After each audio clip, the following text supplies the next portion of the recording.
کپڑے پر حیض کا خون لگ جائے، یعنی عورت نے حیض کے زمانے میں جو لنگی یا پاجامہ پہن رکھا ہے اس پر خون لگ جائے تو وہ دھونے سے پاک ہو جائے.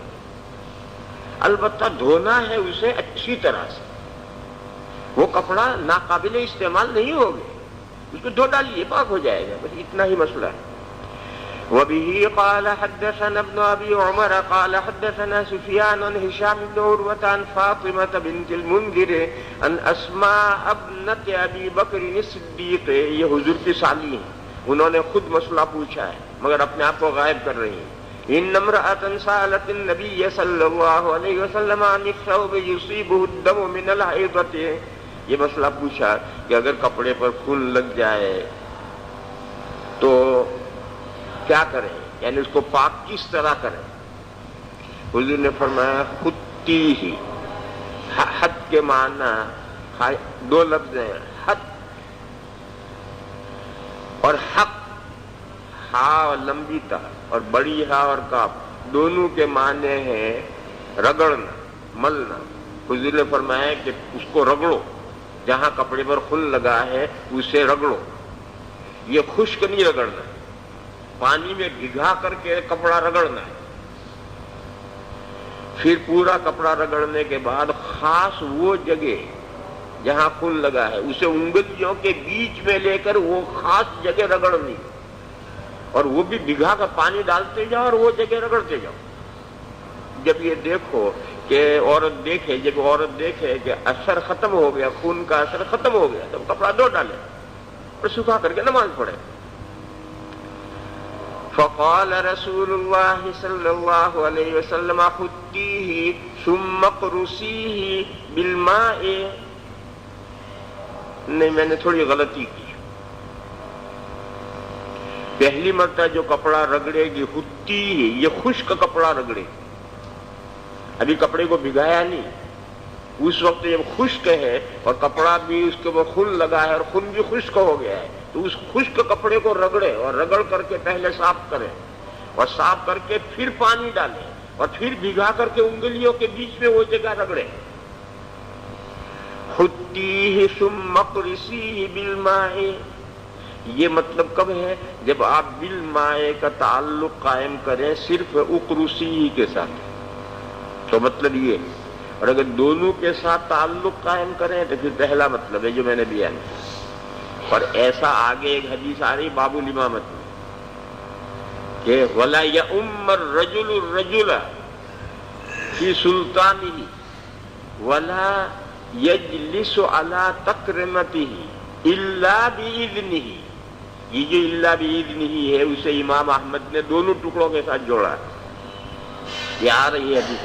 جب الا بِإِذْنِهِ دونوں ٹکڑوں کے ساتھ جڑ سکتا ہے تو بالماء دونوں کے ساتھ کیوں نہیں جڑ سکتا؟ تو اگر آپ بالماء کو دونوں لفظوں کے ساتھ جوڑتے ہیں تو پہلا مطلب ہے جو میں نے بیان کیا. اور اگر اس کو آپ صرف ثانی کے ساتھ جوڑیں تو پھر دوسرا مطلب ہے، یعنی پہلے خشک کپڑا رگڑو اور پھر پانی میں بھگا کر کے انگلیوں کے بیچ میں لے کر رگڑو. جیسے پہلے جو بات میں نے کہی تھی وہ غلط نہیں، وہ بھی صحیح ہو سکتی ہے اور دوسری بھی صحیح ہو سکتی ہے. خطیہ ثم اقرصیہ بالماء ثم رشیہ. رشیہ مانے فغسلیہ، پھر کپڑا دھو ڈالو. یہ لفظ رش غسل کے معنی میں آیا ہے. ثم رشی وصلی فیہ وفی الباب عن ابی ہریرہ وام قیس بنت محصن قال ابو عیسیٰ حدیث اسماء فی غسل الدم حدیث حسن صحیح. اس کے بعد حضرت ایک نیا مسئلہ چھیڑ رہا ہے. وہ مسئلہ یہ ہے کہ اگر دانستہ یا نادانستہ بدن پر یا کپڑے پر نجاست لگی ہوئی ہو، اس حال میں نماز پڑھ لی گئی تو نماز ہوگی یا نہیں؟ پھر سنو، دانستہ یعنی جانتا ہے یا نادانستہ اسے پتہ ہی نہیں. دانستہ یا نادانستہ کپڑے پر یا بدن پر ناپاکی لگی ہوئی اور اس نے اس حال میں نماز پڑھ لی تو نماز ہو جائے گی یا نہیں؟ حنفیہ کی رائے ہے کہ دیکھو کتنی ناپاکی ہے، قدر درہم ہے، کم ہے، زیادہ ہے. اگر قدر درہم سے کم ہے تو نماز ہو جائے گی، قدر درہم سے زائد ہے نماز نہیں ہوگی. اور ٹھیک قدر درہم ہے، نہ کم نہ زیادہ، تو ابھی نماز مکروہ تحریمی ہے، دوبارہ اس کو پڑھنی چاہیے۔ اور یہ مسئلہ نجاست غلیظہ کا ہے، نجاست خفیفہ کا نہیں۔ حضرت امام شافعی علیہ الرحمہ اس مسئلے میں بہت ٹائٹ ہے۔ وہ فرماتے ہیں مطلق ناپاکی نہیں چلے گی، نماز نہیں ہوئی دوبارہ پڑھو، ذرا سی بھی ناپاکی ہے تو نماز نہیں ہوئی دوبارہ پڑھو۔ امام احمد علیہ الرحمہ اس مسئلے میں بہت ڈھیلے، وہ کہتے ہیں سب ٹھیک ہے، اوکے، ہو جائے گی نماز، چلنے دو، گاڑی چلنے دو آگے۔ یہ ائمہ کی رجحان ہے، ایک طرف امام احمد جو بہت ڈھیلے ہیں اس مسئلے میں، ایک طرف امام شافعی علیہ الرحمہ ہے جو بہت ٹائٹ ہیں اس مسئلے میں، بیچ میں حنفیہ ہیں، دلیل کسی کے پاس نہیں، تینوں میں سے دلیل کسی کے پاس نہیں۔ اور قدر درہم کی جو حدیث ہے وہ موضوع ہے، وہ کسی نے گھڑی ہے، ضعیف نہیں، وہ موضوع روایت ہے، لہذا دلیل کسی کے پاس نہیں۔ پھر ان ائمہ نے یہ رائے کیوں قائم کی؟ امام شافعی اور امام احمد نے کیوں رائے قائم کی؟ جاؤ پوچھو ان سے کیوں قائم کی۔ امام ابو حنیفہ علیہ الرحمہ نے جو رائے قائم کی ہے وہ موضع استنجا پر قیاس کیا ہے۔ پتھر سے ڈھیلے سے استنجا کرنا کافی، اس حال میں نماز پڑھ سکتے، اور ڈھیلے سے استنجا کرنے سے جگہ پاک نہیں ہوتی، ڈھیلے سے استنجا کرنے کے بعد بھی جگہ ناپاک رہتی۔ تو جب اس جگہ کے ناپاک ہونے کے ساتھ نماز جائز ہے تو آئینہ لے کر دیکھو وہ کتنی جگہ ہے، موضع استنجا کتنا ہے، آئینہ رکھ کے دیکھو، وہ بقدر درہم ہے، تو اس پر سے قیاس کر کے حنفیہ نے یہ مسئلہ لیا ہے۔ دوسرے فقہا نے کیسے مسئلہ طے کیا ہے وہ جانے۔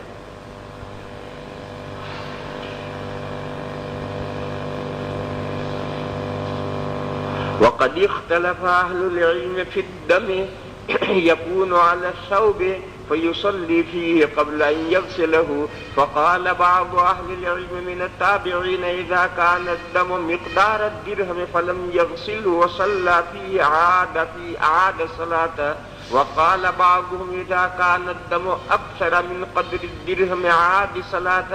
یہ حنفیہ کی رائے ہے کہ اگر قدر درہم زائد ہے تو نماز نہیں ہوئی، اور ٹھیک قدر درہم ہے تو نماز مکروہ تحریمی، اور قدر درہم سے کم ہے تو نماز ہو گئی۔ وهو قول سفیان الثوری وابن المبارک ولم يوجب بعض اہل العلم من التابعین وغیرہم علیہ الإعادة، یعنی امام احمد نے بہت نرمی کی۔ وَإِنْ كَانَ أَكْثَرَ مِنْ قَدْرِ الدِّرْهَمِ وَبِهِ يَقُولُ أَحْمَدُ وَالشَّافِعِيُّ، امام شافعی نے مسئلہ بہت سخت کر دیا۔ وقال الشافعي يجب عليه الغسل وإن كان أقل من قدر الدرهم وشدد في ذلك۔ چلو آج جمعرات اتنا ہی رکھو۔ بسم اللہ الرحمن الرحیم۔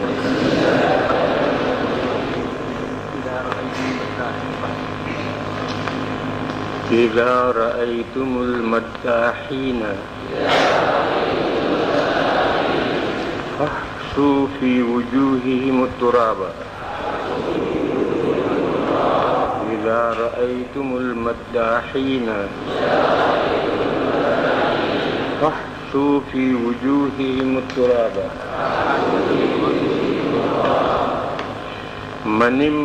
من أتى حائضا أو امرأة في دبرها أو كاهنا فقد كفر بما أنزل على محمد صلى الله تعالى عليه وسلم۔ من أتى حائضا أو امرأة في دبرها أو كاهنا فقد كفر بما أنزل على محمد صلى الله تعالى عليه وسلم۔ من توضأ يوم الجمعة فبها ونعمت، من توضأ يوم الجمعة فبها ونعمت ومن اغتسل فالغسل أفضل من توضأ يوم الجمعة فبها ونعمت ومن اغتسل فالغسل أفضل من توضأ يوم الجمعة فبها ونعمت ومن اغتسل فالغسل أفضل. کل پرسوں ایک طالب علم نے یہ بات کہی کہ آپ جو حدیثیں لکھواتے ہیں تو طالب علم ادھر سیدھا لکھتے ہیں. تو میں نے اس سے کہا کہ یہ غلطی میری یا میرے طالب علموں کی؟ کہنے لگے نہیں، آپ کے طالب علموں کی غلطی ہے. یہ ان کا مجھے کیوں بتا رہا ہے؟ اس لیے خدا کے لیے رحم کرو، تمہاری یہ غلطی تو میری طرف منسوب ہو رہی، اس لیے حدیثوں کو صحیح لکھو، اور تم میں سے جو صحیح نہیں لکھ سکتے ہیں وہ تمہارے ساتھیوں میں ایسے سمجھدار ہیں، ان کی کاپی سے ملا کر کے اپنی حدیثوں کے الفاظ صحیح کرو اور یاد کرو. طالب علم اس سلسلے میں بہت کوتاہی کرتے ہیں، کچھ کرنا ہی نہیں چاہتے. اس کی نظیر میں طالب علموں سے عبارت نہیں پڑھواتا، اور میں نے اب طے کر لیا ہے کہ اب طالب علموں سے عبارت نہیں پڑھواؤں گا. کیوں طے کر لیا ہے؟ 3 وجہ ہے جس کی وجہ سے یہ بات میں نے طے کی. ایک وجہ میں تمہیں بیان کر چکا کہ طالب علم پریشان بہت کرتے ہیں عبارت پڑھنے میں، اور مجھے غصے ہونا پڑتا ہے، ڈانٹنا ڈپٹنا پڑتا ہے. اور یہ درسگاہ ایک ایسی درسگاہ ہے جس میں باہر کے لوگ بھی آ کر بیٹھتے ہیں، اور ممکن ہے وہ کوئی برا اثر لے کر جائیں کہ حدیث شریف کے سبق میں ایسی باتیں ہوتی ہیں. حالانکہ اس میں کوئی حرج نہیں، لیکن بہرحال یہ بے تمیزی اور بدتمیزی تو ہے کہ حدیث شریف کا سبق پڑھا رہا ہے استاد اور ڈانٹ ڈپٹ کر رہا ہے. بے تمیزی اور بدتمیزی سمجھی جاتی ہے. ایک قصہ سناؤں. اجراڑے کے مدرسے کے جو بانی ہیں حافظ محمد حسین صاحب رحمت اللہ علیہ، اپاہج معذور تھے، چل نہیں سکتے تھے، اٹھا کر لے کے چلنا پڑتا تھا. اور حضرت گنگوہی کے اجل خلفاء میں، حضرت گنگوہی کے بڑے خلفاء میں سے ہیں، اور ہمارے سارے اکابر میرٹھ سے پیدل چل کر اجراڑے میں ان کی خدمت میں حاضری دیتے ہیں، اتنے بڑے آدمی. تو ایک مرتبہ وہ یہاں آئے حضرت مدنی کے یہاں، اور حضرت مدنی سے کہنے لگے میں تھانے بھون جاؤں گا مولوی اشرف علی کے پاس. تو حضرت مدنی نے کہا تمہاری دال وہاں نہیں گلے گی، کھانا تو کھا لو. کہا نہیں، وہیں کھانا کھاؤں گا. جاؤ. وہاں پہنچے، یہ گاڑی سے اترے. طالب علم چٹی یہاں بٹھاتا تھا، کوئی ایک آدمی ہوتا تھا جو یہاں بٹھا وہ چل نہیں سکتے اپاہج تھے، جا کر مجلس میں بٹھا دیے. اس مجلس میں حضرت تھانوی کسی مرید پر کسی بات پر غصے ہو گئے اور ڈنڈے سے پٹائی کی. حضرت تھانوی نے اپنے ایک مرید کی جو عالم تھا اس نے کوئی غلطی کی اور حضرت ڈنڈے سے پٹائی کی. یہ منظر دیکھ کر حضرت حافظ صاحب کہنے مجھے لے چلو، کہاں بدتمیز کے یہاں لے آئے. جن کے خادم نے اٹھایا اور لے کے چل دی. ان کے چلے جانے کے بعد حضرت تھانوی کی نظر پڑی، پوچھا کون تھا یہ، کس نے یہ جملہ کہا؟ تو بتلایا گیا کہ حضرت حافظ صاحب آئے تھے، وہ یہ کہہ کر کے چلے گئے. اب حضرت حافظ محمد حسین صاحب حضرت گنگوہی کے بڑے خلفاء میں سے، حضرت تھانوی کے زمین کے پیروں تلے زمین سرک گئی. خیر وہ تو واپس یہاں دیوبند آئے اور آ کر حضرت مدنی سے کہنے کھانا کھلاؤ. تو حضرت نے فرمایا گئے تھے کھا کر نہیں آئے. کہنے بدتمیز ہے، میں نے وہاں نہیں کھانا کھایا. خیر حضرت نے کھانا کھلایا، واپس چلے گئے. حضرت تھانوی معافی مانگنے کے لیے میرٹھ تک سوار گئے ہیں، اور میرٹھ سے آگے سواری تھی مگر میرٹھ سے پیدل چل کر اجراڑے حاضر ہوئے ہیں اور حضرت سے معافی مانگی. تو حضرت حاجی صاحب نے کہا تمہاری سزائیں یہ ہیں کہ 3 دن یہاں رہو اور واز کہو. تو حضرت تھانوی 3 دن اجراڑے میں رہے ہیں اور 3 دن واز کہیں، اور حضرت حاجی صاحب ان کے واز میں شریک ہوئے ہیں. کہیں گے تمہاری سزا ہے. تو بہرحال اس طرح کے واقعات کے ایسے برے اثرات پڑتے ہیں کہ کوئی سمجھے کہ کیا بدتمیزی ہے، حدیث شریف کے سبق میں ڈانٹ ڈپٹ، یہ کیا تماشا ہے؟ اگرچہ اس نے کوئی برائی نہیں ہے، حضرت تھانوی نے ڈنڈے سے پٹائی کی تو کیا برائی کی تھی؟ تربیت کے لیے کی تھی. تو اگر میں ڈانٹتا ڈپٹتا ہوں تو تربیت کے لیے کرتا ہوں، اس میں کون سی برائی ہے؟ مگر یہ کہ بہرحال نئے آنے والوں پر ایسے اثرات پڑتے ہیں. تو ایک تو اس وجہ سے میں نے عبارت پڑھانا طلبہ سے آج سے بند کر دیا. دوسری وجہ یہ ہے کہ طالب علموں کو عبارت پڑھنے کا محاورہ ہی نہیں بنا. کیوں نہیں بنا؟ نیچے سے عبارت پڑھتے ہوئے نہیں آ رہے. نیچے اتنی بڑی بڑی جماعتیں ہو گئی ہیں کہ کہیں مہینے میں ایک مرتبہ عبارت پڑھنے کا موقع ملتا ہے، اور جو مہینے میں ایک مرتبہ عبارت پڑھے وہ عبارت پڑھنے کا طریقہ سیکھ ہی نہیں سکتا. تو جب نیچے سے ہی عبارت پڑھنے کے طریقے اور عبارت پڑھنے کا محاورہ اور لہجے بن کر نہیں آئے تو اب یہاں میں کیسے لہجے بناؤں گا تمہارے؟ یہ تو نیچے درجوں سے ابھی پڑھتا پڑھتا عبارت آتا ہے تو یہاں آ کر کے پڑھتا ہے. اب نیچے اتنی بڑی جماعتیں ہو گئی کہ مہینے میں ایک دن نمبر آتا ہے، تو مہینے میں ایک دن نمبر جس کا آئے گا وہ عبارت پڑھنا کیا سیکھے گا؟ تو طالب علم دورے میں عبارت پڑھنا سیکھے ہوئے آتے ہی نہیں ہے. تب میں ان کو یہ کہاں تک سکھاؤں؟ میرے بس کا نہیں ہے سکھانا. تو جب نیچے یہ صورتحال ہے، یہاں اور ایک قدم آگے، وہاں مہینے میں ایک دن نمبر آتا ہے، یہاں سال میں کسی دن نہیں آئے گا نمبر. تیسری وجہ، پہلے طالب علم محنت کرتے ہیں اور پڑھ لیتے تھے عبارت، مگر پچھلے 3-4 سالوں سے صورتحال یہ آ گئی ہے کہ عبارت پڑھنے والے طالب علم محنت ہی نہیں کرتے. جس دن اس کا نمبر آتا ہے، مثلا 15 طالب علم ہے تو 15ویں دن جب اس کا نمبر آئے گا اسی دن عبارت آگے دیکھے گا اور پڑھنے کے لیے آ کر بیٹھے گا. 14 دن تک تو کتاب دیکھے گا ہی نہیں، آگے مطالعہ ہی نہیں کرے گا، محاورہ ہی نہیں بٹھائے گا. تو جو آدمی 15 دن کے بعد اپنے نمبر پر جو محنت کرتا ہے وہ کبھی عبارت نہیں پڑھ سکتا. عبارت پڑھنا کون جانتا ہے کہ جو آدمی روز یہ طے کرے کہ کل مجھے ہی پڑھنی ہے، اس طریقے سے تیاری کرے تو 3 مہینے کے بعد عبارت پڑھنے کا ڈھنگ بیٹھتا ہے. لیکن جو اپنے نمبر پر تیاری کرے اسے 100 سال پڑھاؤ گے تو بھی اس کا ڈھنگ نہیں بیٹھے گا. اور میں نے پچھلے 2-3-4 سال سے یہ اندازہ کرتا آیا کہ طالب علم کچھ کرنا ہی نہیں چاہتے. جس دن ان کا نمبر ہوتا ہے اسی دن وہ عبارت دیکھتے ہیں اور اسی دن پڑھتے ہیں. نتیجے میں نہ ان کا پڑھنا صحیح ہوتا ہے نہ ان کا لہجہ بنتا ہے، اور مجھے اس کی وجہ سے سر پیٹنا پڑتا ہے. تو میں کیوں تمہارے ساتھ سر پیٹوں؟ میرے کوئی باولے کتے نے مجھے کاٹ رکھا ہے، میں تو خود پڑھتا ہوں اور تمہارا کام چل رہا ہے.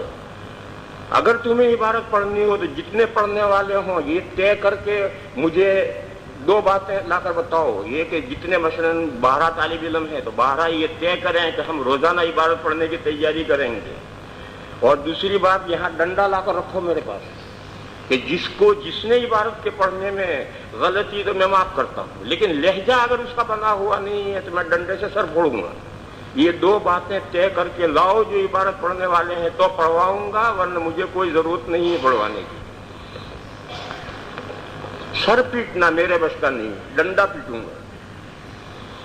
اس لیے اگر تمہیں پڑھنا ہے تو مجھے پڑھانے میں کوئی اشکال نہیں ہے، لیکن یہ جتنے عبارت پڑھنے والے مل کر کے یہ 2 باتیں طے کر کے لاؤ اور اس کی خلاف ورزی نہ ہو تو میں آگے سوچوں. بسم اللہ الرحمن الرحیم. باب ما جاء فی کم تمکث النفساء لا الہ الا اللہ وحدہ لا شریک لہ. دیکھو اساتذہ 2 قسم کے ہوتے ہیں. ایک تو وہ استاد ہیں کہ طالب علم اوندا سیدھا جو اسے ٹھوکنا ہے وہ ٹھوک رہا ہے اور وہ اپنا سن رہا ہے، کوئی غلطی کی اصلاح نہیں کریں گے. وہ یہ سمجھتے ہیں کہ عبارت پڑھنے والا فاعل مختار ہے، اور فاعل مختار کا فعل متخلل ہو تو ہمارا کیا جاتا ہے؟ غلطی وہ کر رہا ہے، وہ جانے. بعض اساتذہ کا مزاج تو یہ ہے، ان کے یہاں تو ہر طالب علم عبارت پڑھ سکتا ہے اور جیسی ٹھوکنی ویسی ٹھوکتا رہے. میرا مزاج اس سے مختلف ہے. میں اس طالب علم کی غلطی کو اس کی غلطی نہیں سمجھتا، اپنی غلطی سمجھتا ہوں، اور اس کی غلطی اگر ہے تو اس کی اصلاح، ذرا سی باریک سے باریک غلطی کی بھی اصلاح اپنا فریضہ سمجھتا ہوں. اس وجہ سے میرے لیے مصیبت کھڑی ہو گئی. ورنہ اگر میں یہ نہ سمجھتا تو میرے لیے بھی کوئی پریشانی نہیں، جو پڑھتے رہو، تم جیسا پڑھنا ہو پڑھتے رہو، میں سنتا رہوں گا، مگر یہ میرے بس کا نہیں۔ لا الہ الا اللہ وحدہ لا شریک۔ میں نے پہلے یہ بات بتائی تھی کہ جو حیض کا خون ہے وہ حمل کے زمانے میں رک جاتا ہے۔ کیوں رک جاتا ہے؟ حیض کا خون پہلے رگوں سے بچہ دانی میں آتا ہے اور پھر بچہ دانی سے باہر نکلتا ہے، اور حمل کے زمانے میں بچہ دانی کا منہ بند ہو جاتا ہے، لہذا جو خون رہ گیا ہے اس کے نکلنے کا راستہ ہی نہیں رہا، تو پیچھے رک جاتا ہے۔ بچہ دانی میں رکتا ہے نہیں، بچہ دانی میں گرتا ہی نہیں، پیچھے رگوں میں رک جاتا ہے۔ پھر جب بچے میں جان پڑ جاتی ہے تو وہی حیض کا خون ریفائن ہو کر، صفائی ہو کر بچے کی غذا بنتا ہے۔ پھر وہ خون بچہ دانی میں ٹپکتا ہے، اور بچے پر ایک پردہ ہوتا ہے، اسے عربی میں کہتے ہیں مشیمتن اور اردو میں کہتے ہیں نال۔ اس پردے کے اندر بچہ ہوتا ہے، یہ پردہ اس خون کو چوستا ہے، اور چوس کر کے اس کے پردے کی رگوں میں اس کی صفائی ہو کر اکٹھا ہو کر یہ رگ کے ذریعے سے، ناک کے ذریعے سے پیٹ میں جاتا ہے، اور بچے کی ناک رگ کے ساتھ اس پردے کے ساتھ جڑی ہوئی رہتی ہے۔ پھر بچہ جب پیدا ہونے کا وقت آتا ہے تو یہ پردہ پھٹتا ہے، اس پردے کے اندر چکنا پانی بھرا ہوا ہوتا ہے، وہ پہلے پانی نکلتا ہے، پھر اس چکنے پانی کے ساتھ بچہ پھسل کر آ جاتا ہے۔ پھر بچہ نکل آیا، اس کے آدھے گھنٹے کے بعد وہ پردہ، اچھا جب بچہ باہر نکلتا ہے تو یہ اس کی ناک کی رگ وہیں جڑی ہوتی ہے، تو اسے 2-3 انگل رکھ کر کے کاٹ ڈالتے ہیں اور یہ دھاگا باندھ دیتے ہیں، بچہ الگ ہو گیا اور یہ اندر چلا گیا۔ پھر آدھا گھنٹے کے بعد وہ مشیمہ گر جاتا ہے، وہ نال میل گر جاتا ہے۔ یہ قدرت کا نظام ہے۔ اب جو رگوں میں پیچھے خون ابھی باقی ہے وہ اب نکلتا ہے، اسی کو نفاس کہتے ہیں۔ نفسہ کے معنی ہے سانس لینا، والصبح اذا تنفس، نفس کے معنی سانس، نفاس اسی سے گویا اب بچہ دانی نے سانس لیا اور پیچھے سے خون تھا اسے نکالا۔ اس نفاس کی بالاجماع اقل مدت کوئی نہیں، بالکل نہ آئے ایسا بھی ہو سکتا ہے، ذرا دیر آ کر کے رک جائے ایسا بھی ہو سکتا ہے، 1-2 دن میں رک جائے ایسا بھی ہو سکتا ہے، اقل مدت متعین نہیں۔ اکثر مدت میں اختلاف، صرف حضرت امام شافعی علیہ الرحمہ فرماتے ہیں کہ اکثر مدت 60 دن ہے، اور بقیہ تمام فقہا یہ کہتے ہیں کہ اکثر مدت 40 دن ہے۔ حضرت امام ترمذی علیہ الرحمہ نے امام شافعی علیہ الرحمہ کا قول بھی 40 دن کا نقل کیا ہے، مگر یہ امام شافعی علیہ الرحمہ کی کوئی روایت ہے۔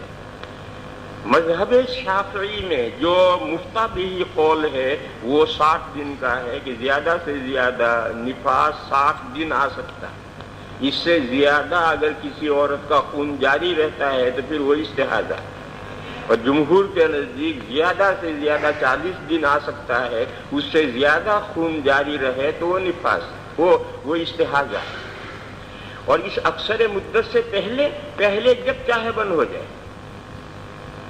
عام طور پر عورتوں کو 20 اور 30 کے بیچ میں نفاس بند ہوتا ہے، 20 دن تو عام طور پر آتا ہی ہے، اور 30 دن پورے ہونے سے پہلے نفاس بند ہو جاتا ہے، عام طور پر ایسا ہوتا ہے۔ اور جیسے حیض میں عادت بنتی ہے ایسے نفاس میں بھی عادت بن جاتی ہے۔ پہلے بچے میں 23 دن خون آیا ہے تو ہر بچے میں 23 دن ہی نفاس آئے گا، ایسی مقررہ عادت بن جاتی ہے۔ حضرت امام شافعی علیہ الرحمہ نے جو 60 دن کہے ہیں ان کی دلیل کوئی نہیں۔ انہوں نے اکثر مدت حیض 15 دن قرار دی، اور جب حمل ٹھہرتا ہے تو 4 مہینے گزرنے کے بعد بچے میں روح پڑ جاتی ہے، لہذا اب جو حیض ہے وہ تو بچے کے استعمال میں آ رہا ہے۔ یہ پچھلے جو 4 مہینے کا حیض ہے وہ جمع ہے، اسپیئر میں ہے، ضرورت کے وقت استعمال ہوگا. تو اگر عورت قوی ہے اور اس خون کے استعمال کی ضرورت پیش نہیں آئی تو بچہ پیدا ہونے کے بعد میں اکثر مدت کے اعتبار سے زیادہ 60 دن میں وہ خون نکل آئے. تو انہوں نے وہاں سے یہاں لیا ہے کہ 4 مہینے کا خون جمع رہتا ہے اور اکثر مدت ہے 15 دن ہے، زیادہ سے زیادہ 60 دن آ سکتا ہے. بس یہی قیاسی دلیل ہے اور کوئی دلیل ان کے پاس نہیں ہے. ہو سکتا ہے کہ تابعین وغیرہ کا کوئی فتویٰ ان کے پاس ہو، باقی حدیث مرفوع کوئی نہیں. جمہور کے پاس میں دلیل ہے، وہ جو یہاں حدیث شریف ہے وہ جمہور کی دلیل ہے. چونکہ یہ دلیل شوافع کے خلاف ہے، لہذا شوافع کو کچھ نہ کچھ اس حدیث پر حملہ کرنا ہے. انہوں نے حملہ کیا ہے کہ یہ حدیث قابل استدلال نہیں. اسے دیکھو. وبه قال حدثنا نصر بن علي قال حدثنا شجاع بن الوليد ابو بدر عن علي بن عبد العالى عن ابي سهل عن مسة. یہ مسة ایک خاتون ہے، ان پر یہ اعتراض کیا گیا ہے کہ یہ اللہ جانے کون ہے، مجہولہ ہے. یہ اعتراض کیا گیا ہے ان پر، مگر یہ بیکار اعتراض ہے 2 وجہ سے. ایک تو وجہ میں پہلے بتا چکا ہوں کہ صحابہ سے جو اکابر تابعین روایت کرنے والے ہیں ان کے حالات اگر مجہول ہیں تو قصور ان کا نہیں ہے، وہ تو ائمہ جرح و تعدیل کا قصور ہے. وہ کیوں بعد میں پیدا ہوئے؟ پہلے پیدا ہونا چاہیے تھا انہیں، تاکہ راویوں کا ریکارڈ رکھتے. بشرا حضرت ام سلمہ سے روایت کرتی ہیں، اس وقت کے راویوں کے احوال کہاں منضبط ہوئے تھے. دوسری بات یہ کہ اس سے مسا سے روایت کرنے والے 2 نہیں کئی آدمی، اور جس راوی سے روایت کرنے والے 2 یا زیادہ ہو جائیں وہ مجہول العین نہیں رہتا راوی. لہذا مسا پر جو اعتراض کیا گیا وہ بیکار اعتراض. عن مسة الأزدية عن ام سلمة رضی اللہ تعالی عنہا وعنہم. حضرت ام سلمہ کہتی ہیں کہ حضور اکرم صلی اللہ تعالی علیہ وسلم کے عہد مبارک میں نفاس والی عورتیں 40 دن بیٹھا کرتی تھیں، یعنی 40 دن تک نماز چھوڑے رہتی. اگر کسی عورت کا اس کے بعد بھی خون جاری رہے تو پھر وہ نماز شروع کر دے. بیٹھا کرتی تھی کا مطلب 40 دن تک وہ نماز چھوڑے رہتی، بیٹھا کرتی تھی یا نماز چھوڑا کرتی. اگر 40 سے آگے کسی کا خون جاری رہے تو پھر وہ نماز شروع کر دیتی تھی، پھر نماز چھوڑے نہیں رہتی. معلوم ہوا کہ نفاس کی زیادہ سے زیادہ مدت 40 دن، زیادہ سے زیادہ مدت. یہ مطلب نہیں ہے کہ ہر عورت جو ہے 40 دن تک نماز نہ پڑھے، یہ مطلب نہیں ہے. جب بھی پاک ہو جائے، 1 ہفتے میں پاک ہو جائے، 10 دن میں پاک ہو جائے، 20 دن میں پاک ہو جائے، جب بھی پاک ہو جائے نماز شروع کر دے گی. لیکن اگر خون مسلسل آتا رہے تو 40 دن تک نماز نہیں پڑھے گی، اس کے بعد غسل کر کے نماز شروع کر دے گی. اب وہ نفاس والی عورت نہیں ہے، اب وہ استحاضہ کی بیماری میں. قالت كانت النفساء تجلس على عهد رسول الله صلی اللہ علیہ وسلم 40 يوما. اور یہ کہنا کہ یہ تو ام سلمہ کا قول ہے، یہ کون سی حدیث ہے؟ یہ کہنا صحیح نہیں ہے. وہ یہ کہہ رہی کہ حضور کے زمانے کا یہ صورتحال ہے، اور ظاہر ہے کہ حضور کے زمانے کی جو صورتحال ہے کوئی ایک آدمی کی مخصوص صورتحال ہو، یہ تو ہو سکتا حضور کے علم میں نہ آئی ہو. لیکن سارے معاشرے میں جو بات پائی جا رہی ہے وہ حضور کے علم میں نہ آئے، کیسے ہو سکتا ہے؟ اور حضور نے اس سلسلے میں ہدایات نہیں دی، لہذا یہی تقریر نبوی ہو گئی، لہذا یہ حدیث بن گئی ہے. دوسری بات، حمل کے زمانے میں عورت کا بدن پھول جاتا ہے. جیسا معلوم جیسے ورم آ رہا ہے ایسا ہوتا، ہر عورت کا بدن کچھ نہ کچھ پھولے گا. پھر بچہ پیدا ہونے کے بعد میں اس کا جسم سکڑے گا، اور جب بدن پھول کر کے ورم ہو کر پھر بدن سکڑتا ہے تو جسم میں جھائیاں پڑتی ہیں، چہرے پر لمبی لمبی کالی کالی لکیریں محسوس ہوں گی، یا داغ، کالے کالے داغ محسوس ہوں گے. یہ جو کالے داغ یا کالی لکیریں محسوس ہوتی ہیں یہ جھائیاں ہیں. اس کو اردو میں کہتے ہیں جھائیاں.